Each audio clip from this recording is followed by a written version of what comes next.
Aucun suspense dans les Pays de la Loire. Olivier Guichard, comme il fallait s'y attendre, a été réélu sans surprise à la présidence du Conseil régional. Le président Guichard a logiquement fait le plein des voix de son groupe UPL, Union des Pays de Loire. Le Conseil régional, présidé par son doyen d'âge, le plus jeune membre faisant fonction de secrétaire. C'est au doyen, le sénateur Auguste Chupin, 73 ans, qui est revenu l'honneur de présider cette séance d'installation, assisté de la Benjamine Mireille Ferry, 32 ans.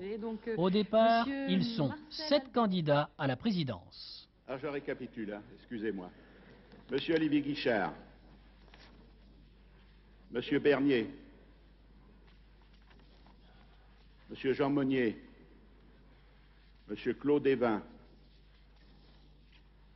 Monsieur René Boin, Monsieur Jean-Claude Demort et Madame Ferry. Je souhaiterais donc que notre Assemblée observe une minute de silence.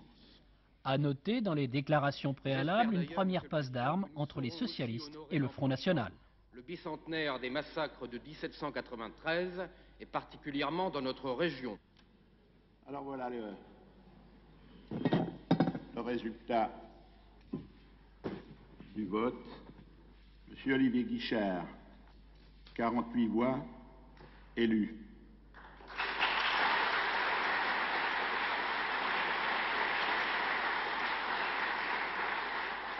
Monsieur Evin, 13 voix.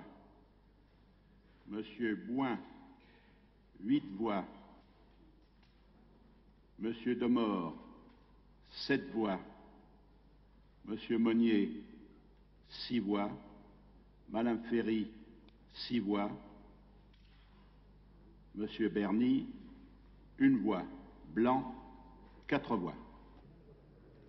Les 4 bulletins blancs proviennent des 3 sièges divers gauche de la liste Robert Jarry et du seul élu chasse-pêche-nature-tradition qui ne se reconnaissent pas dans ces 7 candidatures.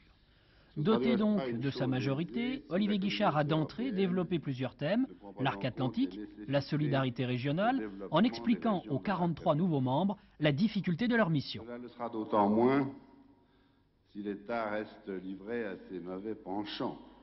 Nous savons tous sa tendance à se débarrasser de ce qui ne l'intéresse pas sur nos budgets ou à considérer ceux-ci comme des sources de financement de ses propres budgets ou encore à jouer de la concurrence entre nos collectivités.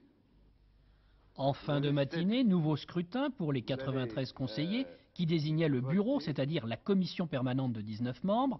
La droite obtient 11 sièges, les socialistes 3, les monniéristes 1, le groupe divers gauche convergence 1, Génération Écologie 1, les Verts 1 siège et le Front National 1 également.